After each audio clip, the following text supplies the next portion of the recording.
Olá, gente, tudo bem? Está começando mais um programa da coluna Veja a Gente aqui no seu canal no YouTube. Hoje nós vamos conversar com o diretor Pedro Vasconcelos, o Pedro que agora enveredou para o lado dos ensinamentos, dos cursos, das palestras motivacionais, de autoconhecimento para o público em geral. Nós vamos bater um papo, falar um pouco de carreira, de televisão e, claro, desses cursos. Pedro, muitíssimo obrigado por aceitar o convite aqui para vir conversar com a gente. Sempre um prazer. Imagina, muito obrigado, Valmir, muito obrigado pelo convite e obrigado aí por poder compartilhar com você das minhas novas experiências. Obrigado. É isso, legal. Para quem não é dessa geração como é da minha, né, que acompanhou o Pedro na televisão em vários momentos, eu vou explicar rapidamente, gente. O Pedro, ele começou na televisão, me corrija se eu estiver errado, hein, Pedro, que é muita data para poder gravar, em Top Model, novela do final dos anos 80, 1989, né, Pedro? Você começou como ator, adolescente, despontando como uma new face da televisão, como um galã da televisão, e depois de alguns trabalhos como ator, também foi atuar atrás das câmeras, como diretor. E aí assinou a direção de várias obras conhecidas do grande público, A Favorita, 2008, eu até anotei aqui, Alma Gêmea, 2005, anterior, A Força do Querer, 2017, e vários outros trabalhos importantes na televisão, no horário nobre da TV Globo. E agora o Pedro saiu da TV Globo em 2021, 22, se eu não me engano, acho que 2021, né, Pedro? E 21. Agora você está dando cursos motivacionais. Queria que você já começasse, então, já vou jogar logo de cara para você, assim, o que te motivou? Como é que você saiu da Globo? Você foi demitido? Você saiu? Acabou o contrato? Como é que foi essa saída? Valmir, eu tinha pedido demissão da empresa em 2016 para 2017, tá? Que foi uma época que eu já estava querendo fazer outras coisas. Teatro, cinema, tinha acabado de rodar na época o filme Fala Sério Mãe, com a Ingrid Guimarães, com a Larissa Manoela, e estava querendo sair um pouco porque a carga, o peso do trabalho como diretor de novela é muito alto, né? E estava me sentindo cansado, desgastado, enfim. E aí eles me convenceram a permanecer por mais um período que seria ali mais ou menos de 4 anos, e esse novo período começou em 2018.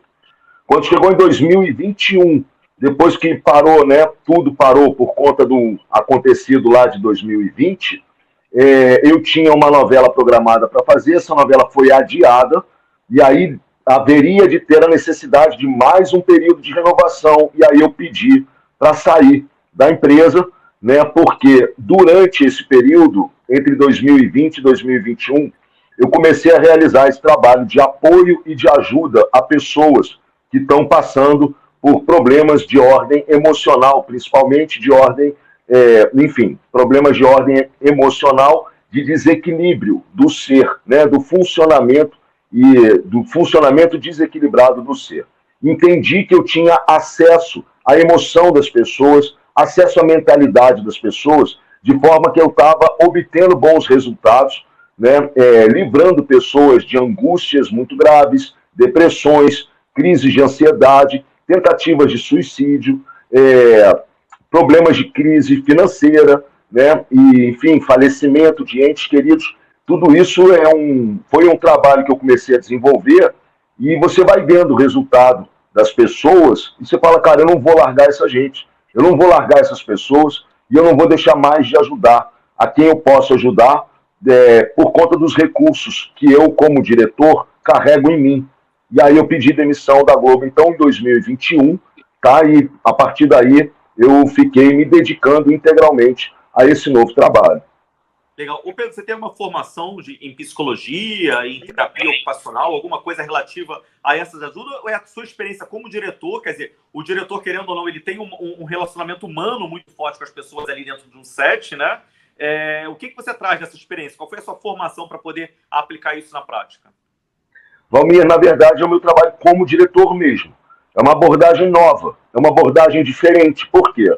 Porque o diretor, ele acessa as emoções da pessoa com quem ele está trabalhando e consegue fazer com que essas pessoas cheguem em um lugar, em um estado emocional, tá? Consigam enxergar as coisas de uma forma diferente, trabalhando assim o direcionamento da sua mentalidade, consigam trabalhar o corpo físico no entendimento de que toda a estrutura humana é um sistema de funcionamento único. Então, eu junto as emoções, eu junto a mentalidade, eu junto o trabalho do corpo, né?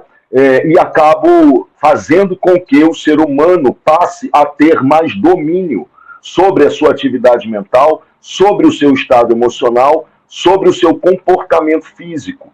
E, claro, o desenho dos personagens, as histórias dos personagens, né, fazem com que a gente consiga alcançar bons resultados quando a pessoa consegue fazer uma nova leitura sobre a história da sua vida.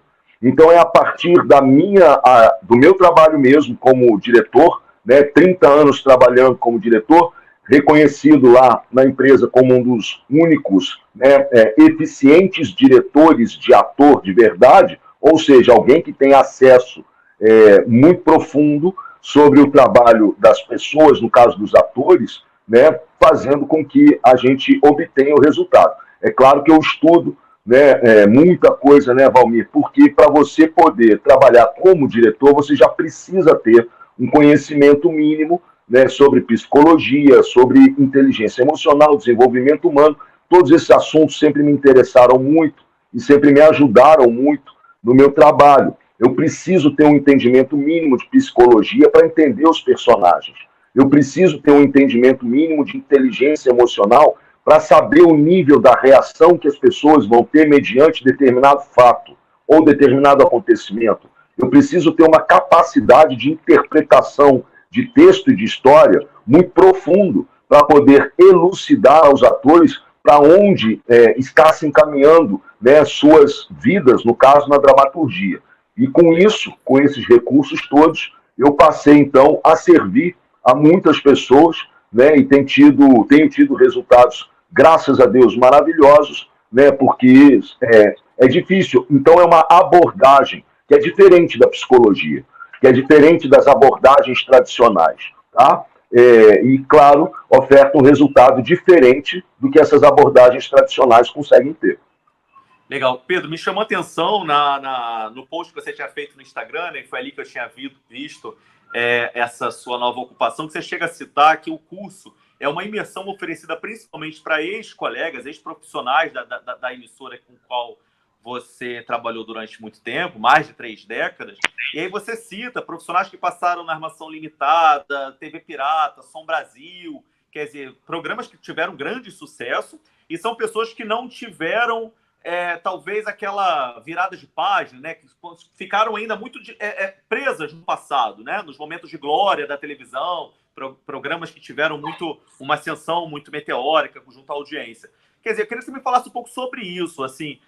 Tem muita gente que não consegue, dentro da própria TV Globo, quando se desliga, não consegue se livrar desse peso, se dá para chamar de peso, né? Que é o sucesso. É um pouco por aí? Valmir, na verdade, a primeira vez que me chamou a atenção esse assunto foi até sobre uma diretora da Editora Abril, tá? Ela era uma grande diretora de uma grande revista da Editora Abril, não sei exatamente qual, tá? E ela lançou um livro chamado A Minha Vida Sem Crachá. É um livro incrível, inclusive recomendo para o pessoal que está acompanhando a entrevista aí, para você também, em que ela fala como foi difícil para ela desconectar sua identidade da diretora de uma grande revista, que era o título que ela levava no crachá dela. Então aquilo me chamou a atenção pela primeira vez, eu tive contato com esta possibilidade de nós nos confundirmos na nossa identidade, né? Ou seja, com as nossas atividades profissionais.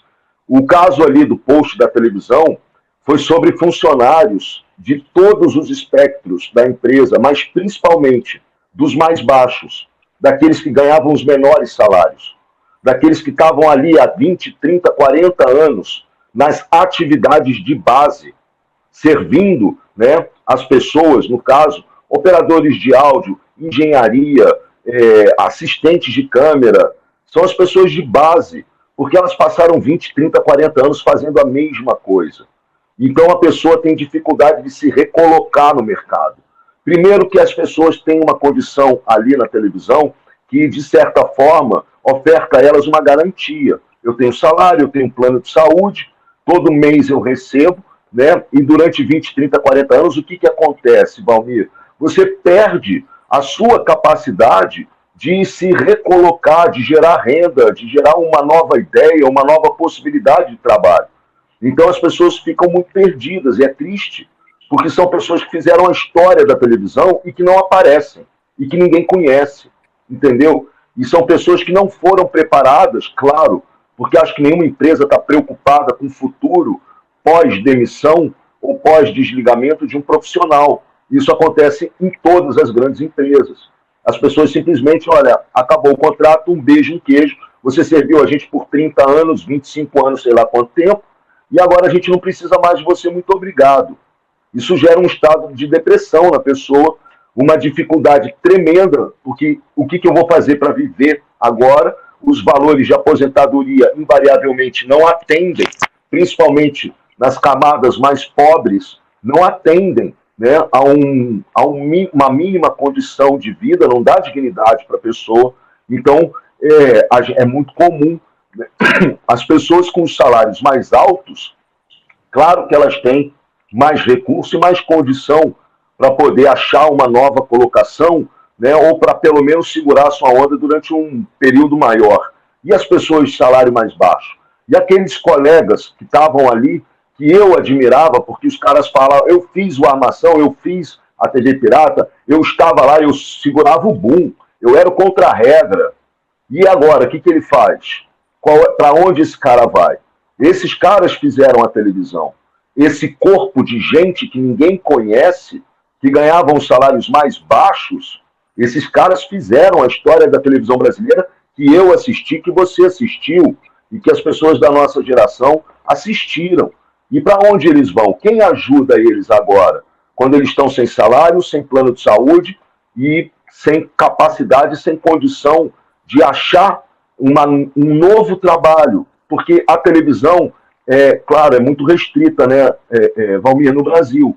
A gente tem a Globo, né, tem os outros grandes canais, mas eles não abarcam aquele tanto de funcionário que a Globo formou, que a Globo fez, né, se tornar.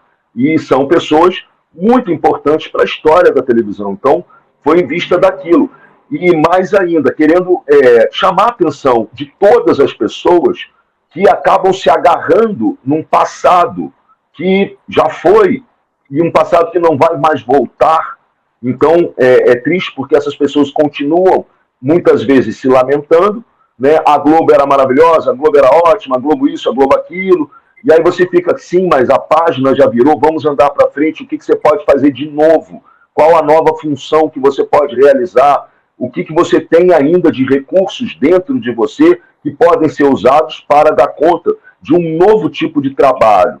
A pessoa fica muito presa ao passado. Isso acontece quando alguém, por exemplo, perde um ente querido. A pessoa não consegue se conformar, a pessoa não consegue andar para frente. Isso acontece em muitos casos, por exemplo, de separação que envolvem traição, separação que são feitas de uma forma, enfim, dura, difícil. As pessoas não conseguem, a partir daquele ponto, andar mais para frente nas suas vidas. Então elas ficam agarradas ao passado.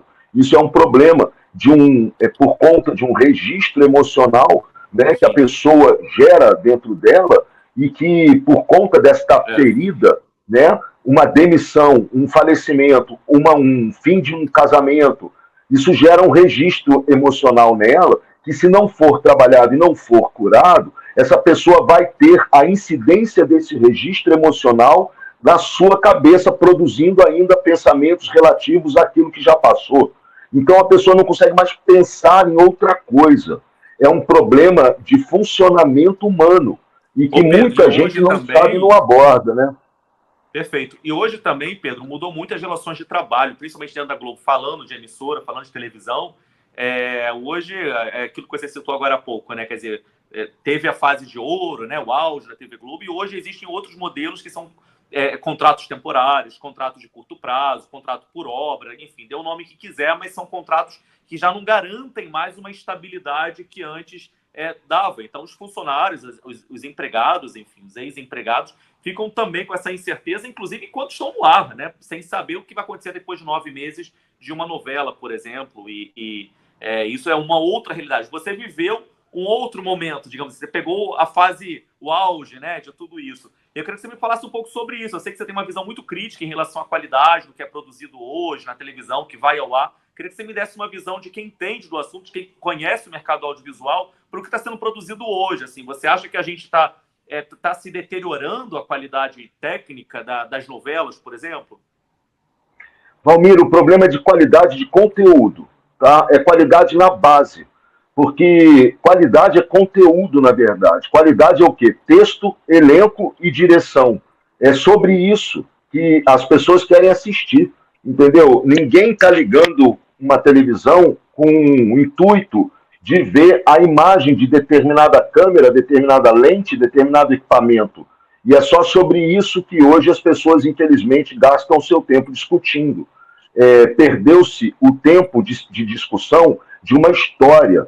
Nós somos de uma época, né, nós dois, que nós assistimos histórias interpretadas por atores incríveis, dirigidas por diretores incríveis, e que nós ficamos embevecidos assistindo, né? Atores maravilhosos, textos incríveis, diretores maravilhosos. Isso é a base de conteúdo, né? Isso é a base que torna qualquer empresa que trabalhe com dramaturgia dá certo. Pode ser no teatro, pode ser no cinema, pode ser na televisão. Infelizmente, a televisão foi abrindo mão desse entendimento e foi investindo única e exclusivamente no seu desenvolvimento tecnológico, tá? Que é um desenvolvimento que é muito subjetivo para o espectador, ele tem que existir, mas ele não é a base, ele não é o que conecta uma história a um espectador, ele não é o que faz as grandes massas pararem para assistir o capítulo do dia seguinte.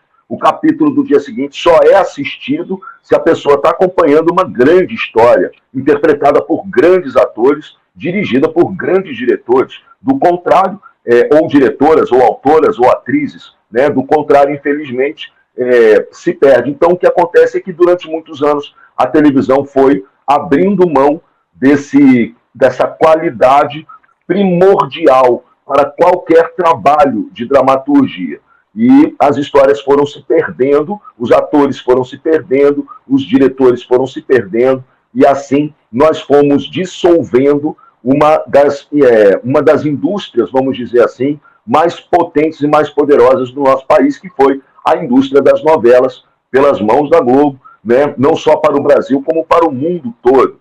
Estrangeiros iam na empresa para descobrir o que era aquilo que a gente fazia lá, como é que fazia-se aquilo e por que aquilo fazia tanto sucesso não só no Brasil como no mundo. Mas o segredo é o mesmo, tá? Desde a história, desde o início da história, né, da dramaturgia ou da teledramaturgia ou da cinedramaturgia, né? Texto, atores e direção. Sem isso, infelizmente, nada acontece. Na minha opinião, Valmir, eu acho que isso é a história passando por cima, como sempre. Quando eu fui uma vez fui gravar no prédio da Rádio Nacional, aqui no Rio de Janeiro, não sei se você está em São Paulo, a Rádio Nacional foi um dos maiores ícones de comunicação desse país, né? Lá teve de tudo também, novela, programa de humor, musical, tinha tudo, acontecia dentro da Rádio Nacional. Eu fui lá no prédio gravar, vazio, destruído, abandonado. Aí você fala, o que aconteceu aqui? A televisão passou por cima da Rádio Nacional. A televisão tomou conta do país e deixou a Rádio Nacional no rastro. O que eu acho que está acontecendo é isso que está acontecendo aqui entre nós dois. Estamos nós fazendo uma entrevista via internet, né? E acontece que a internet está passando o rodo agora por cima da televisão e é onde eu acredito que vai ter uma nova teledramaturgia. Aonde vai nascer uma nova teledramaturgia? Na internet, eu não tenho dúvidas. E pelas mãos de muitas pessoas, né? Porque a internet é a televisão comunitária, né? A televisão para todos, feita por todos. Então, eu acho que é da internet que vai nascer o próximo grande movimento. A televisão aberta, a televisão tradicional, como a gente sempre foi acostumado a assistir, ela está numa crise profunda que não tem retorno. A internet é o rádio do futuro. Mais espaço. É o rádio do futuro, Valmir. Não tem como.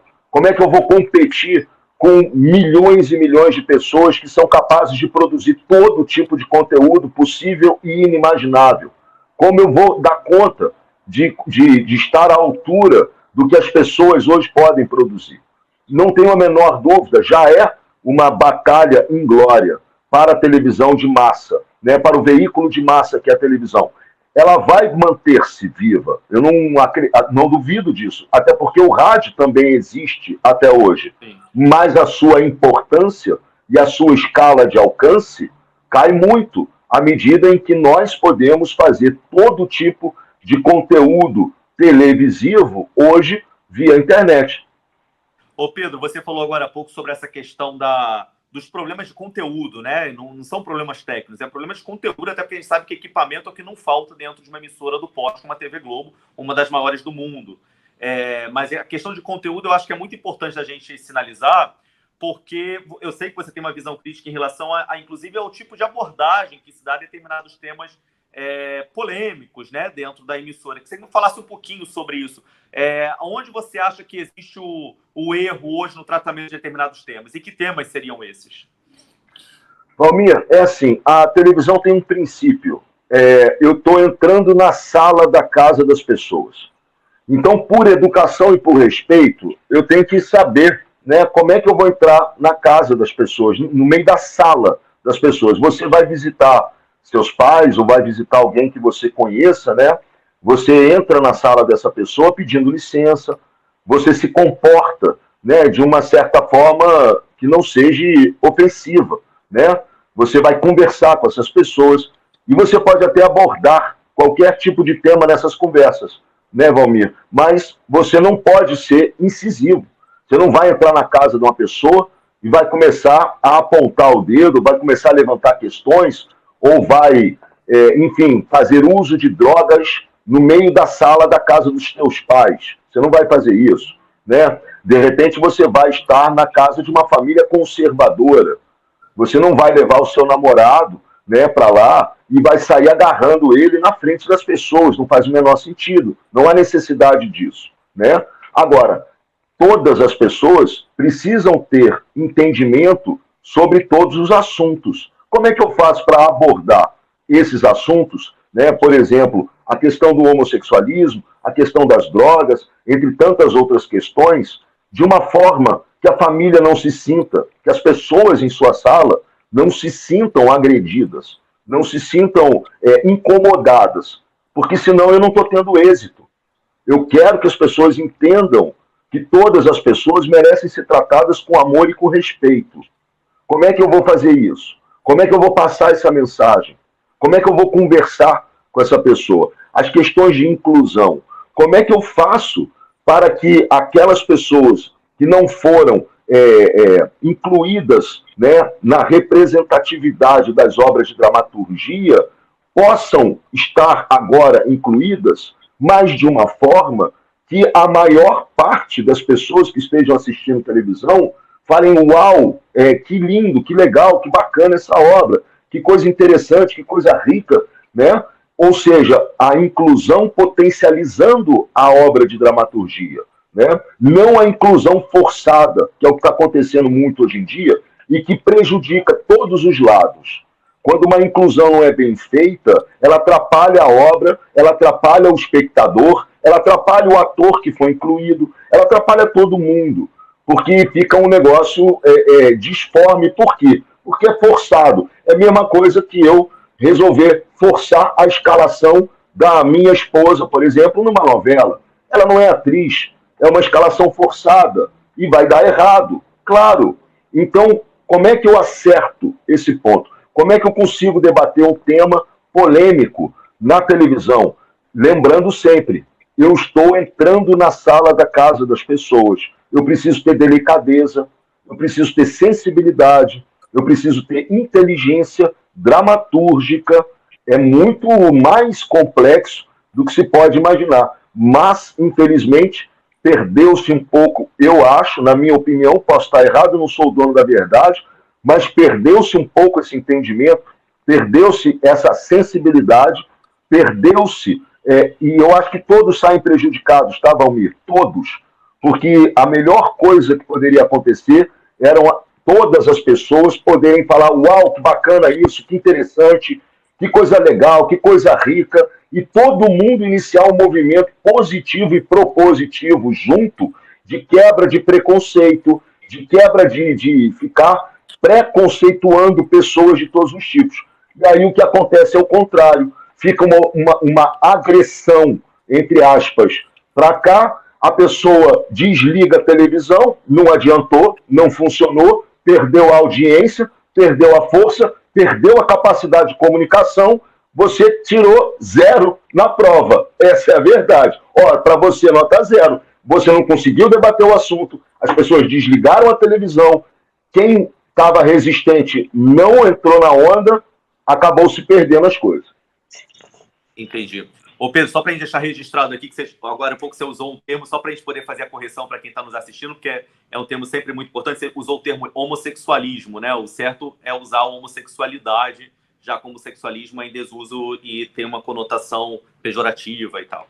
Obrigado pela correção, Valmir. Peço desculpas, tá? Porque isso é novo para a gente, nós que temos idade avançada, a gente não está muito ainda acostumado com os termos. Pedro, não quis ofender ninguém, pelo contrário.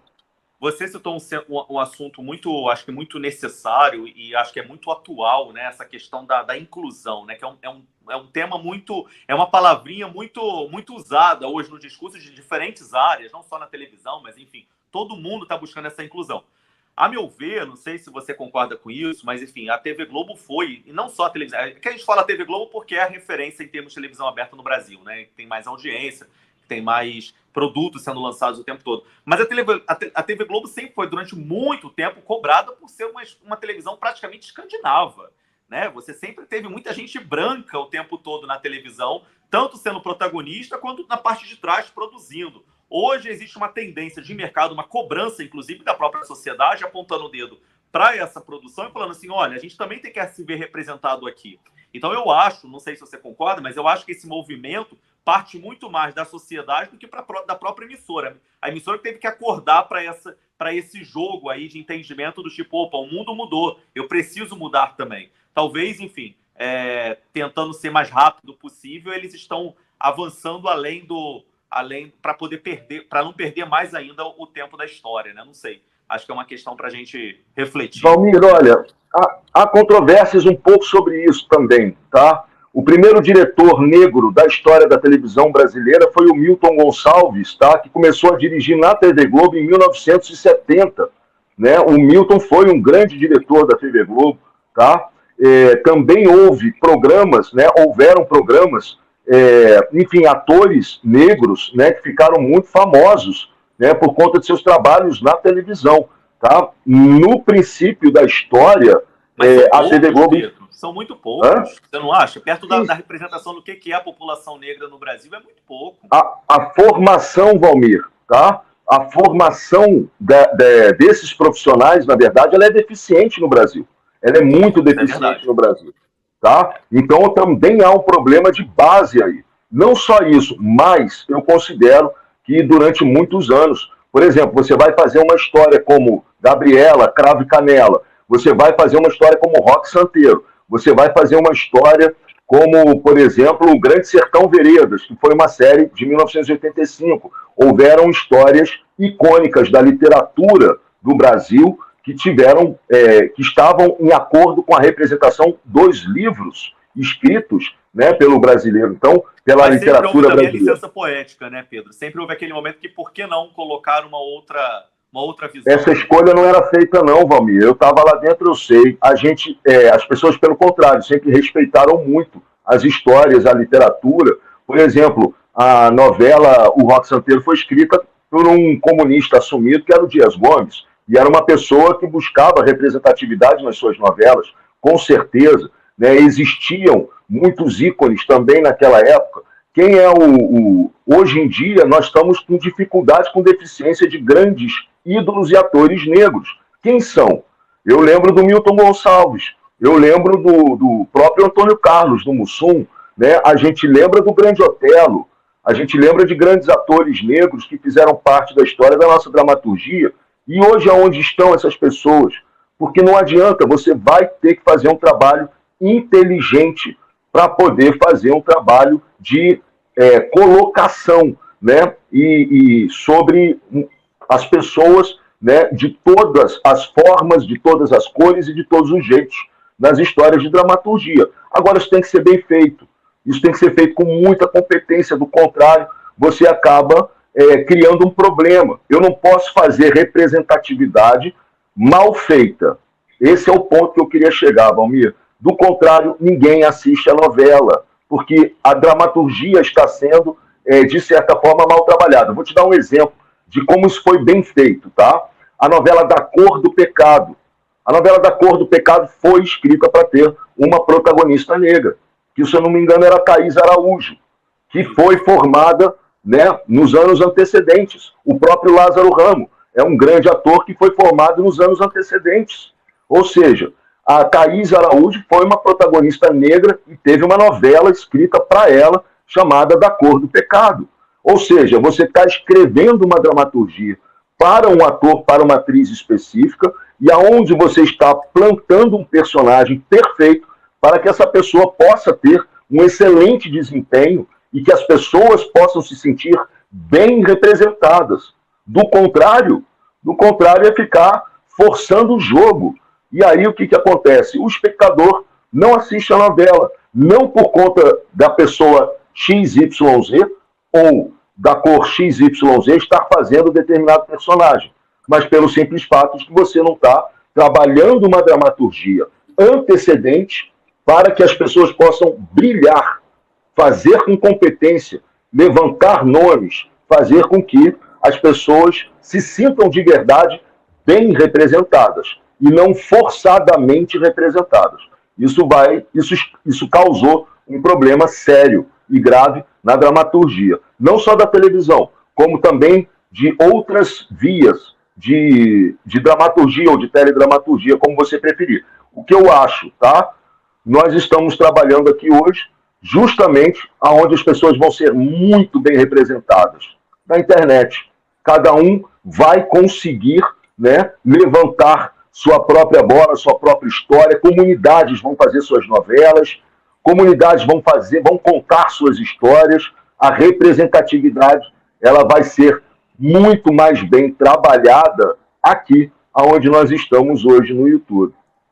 Legal. Ô Pedro, deixa eu te perguntar, você... Não, é interessante porque demanda muita discussão, né? Você vai jogando as coisas aqui, eu estava pensando em outras coisas para a gente poder debater, eu não sei se a gente vai ter tempo para tudo, porque realmente televisão é algo que mexe muito com o brasileiro, né? Assim como futebol, assim como carnaval, a gente tem uma paixão muito grande pela televisão, até porque foi a babá eletrônica de uma geração inteira, né? As pessoas assistiam programas televisivos em casa, enfim. Ainda hoje, eu acho que hoje menos por causa do streaming, por causa do celular, redes sociais, como você mesmo falou, há uma concorrência maior que começa a demandar uma crise para essa televisão clássica que a gente vinha. Mas eu queria que você me falasse um pouco sobre... Sempre que a gente fala de direção, diretor, a figura do diretor é imponente, é uma figura muito respeitada, temida em alguns momentos também, né? Eu sou diretor de televisão. Isso gera todo um processo clássico em torno dessa figura. E um dos motivos que sempre gerou isso, dos termos muito usados na época...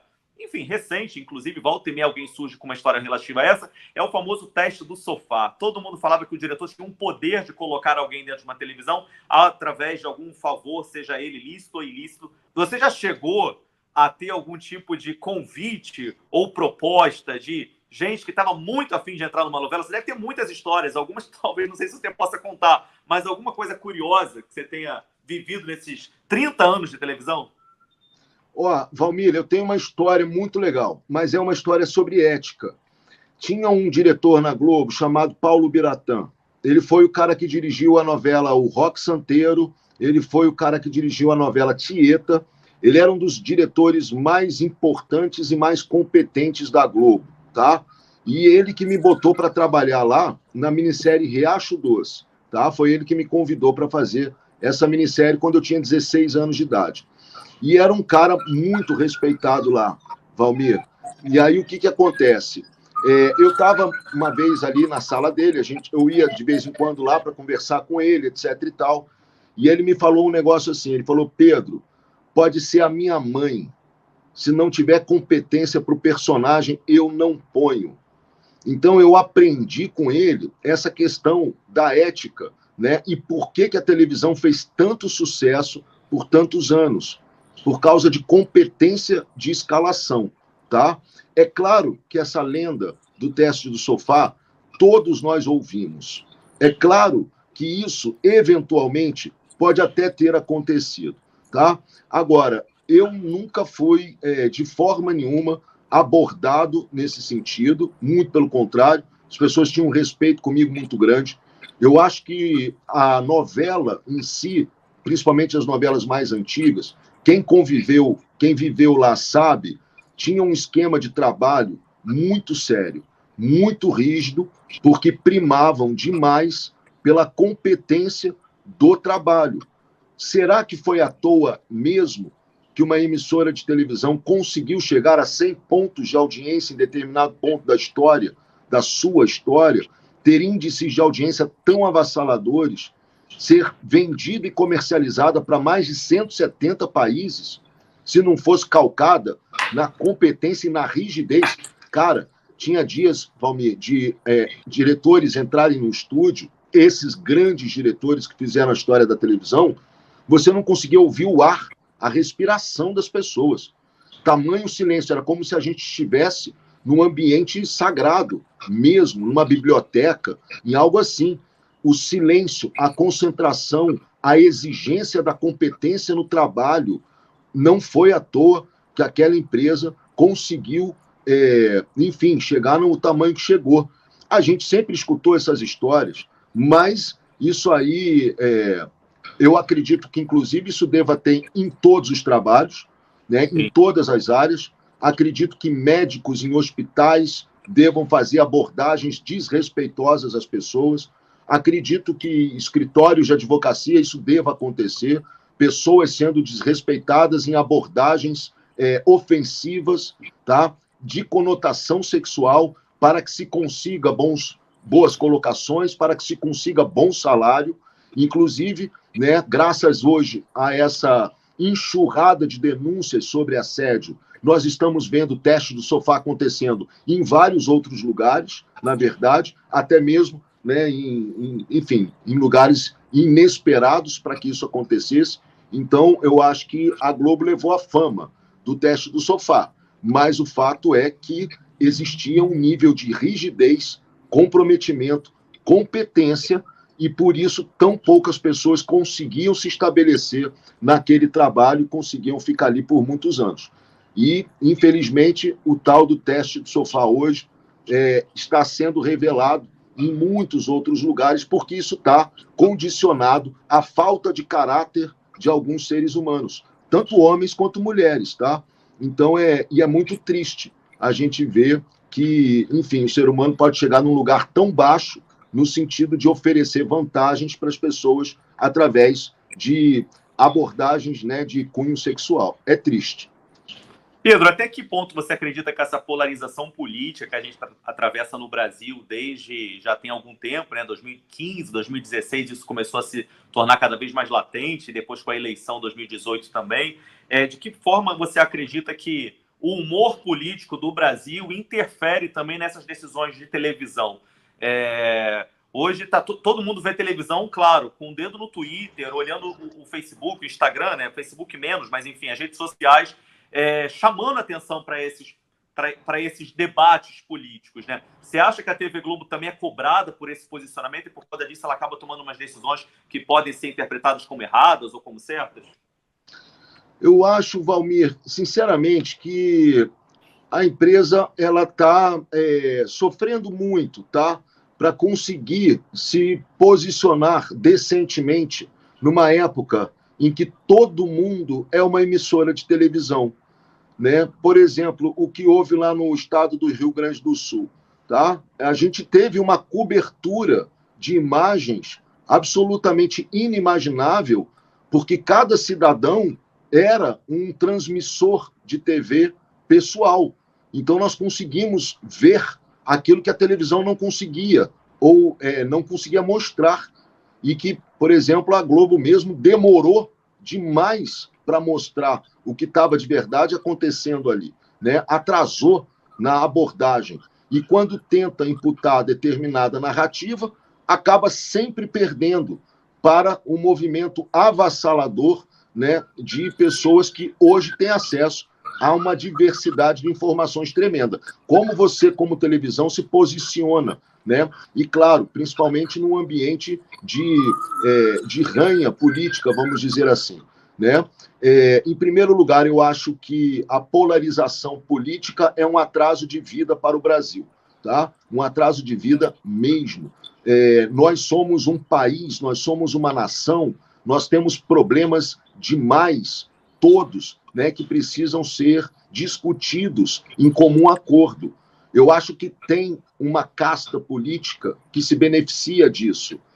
Se beneficia enquanto eu e você estamos discutindo sobre as tendências de lado de um e do outro, há um aproveitamento de uma determinada classe, né, política que continua levando o Brasil, né, de uma forma que, infelizmente, prejudica e causa muito mal a muitas pessoas.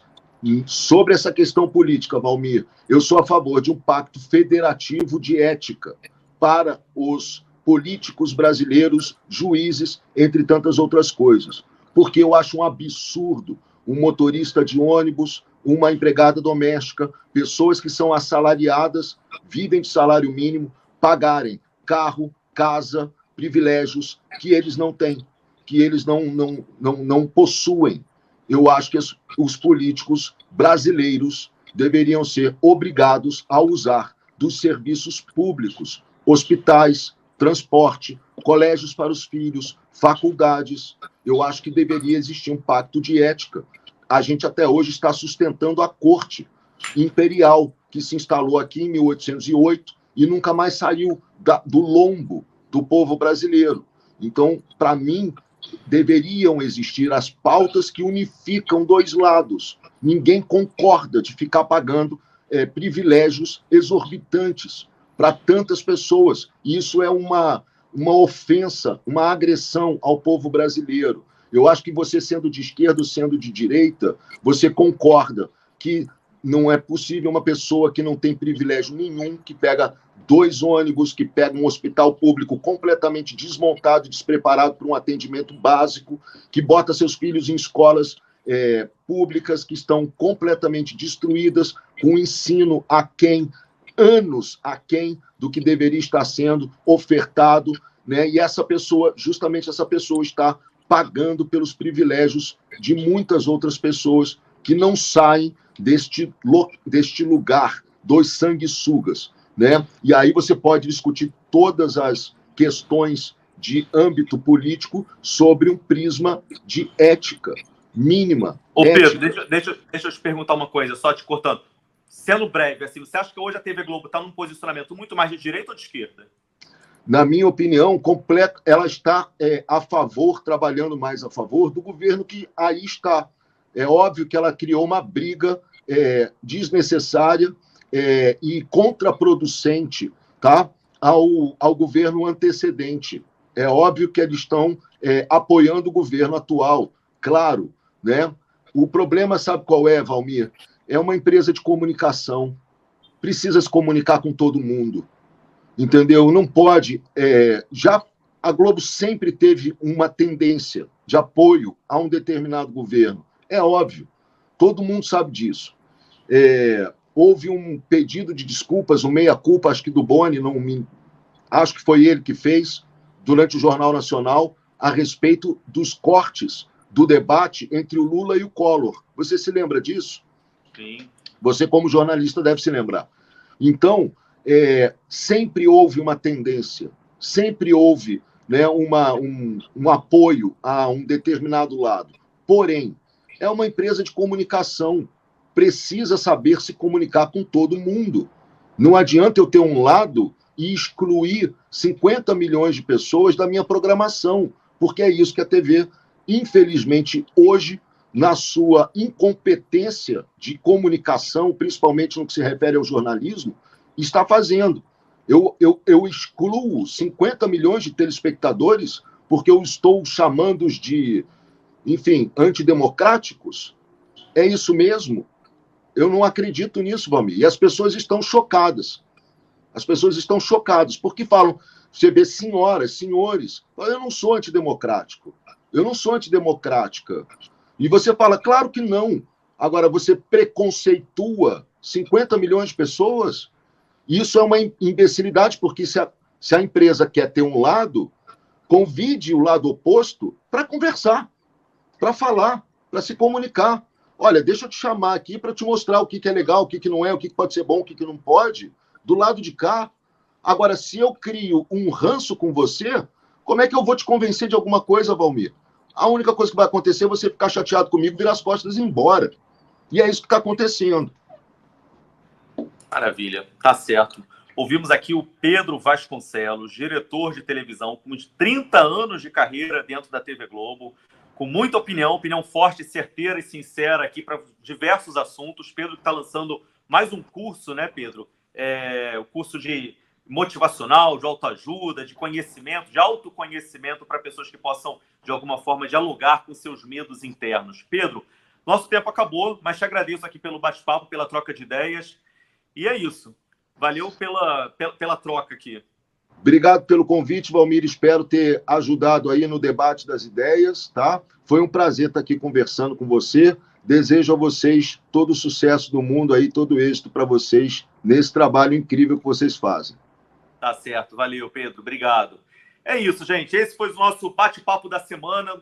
Toda segunda-feira, você sabe, um programa novo aqui no canal da Veja no YouTube, junto ao programa da coluna Veja Gente. Hoje conversamos com Pedro Vasconcelos. Fiquem bem, até a próxima semana. Valeu, gente. Tchau, tchau. Até mais.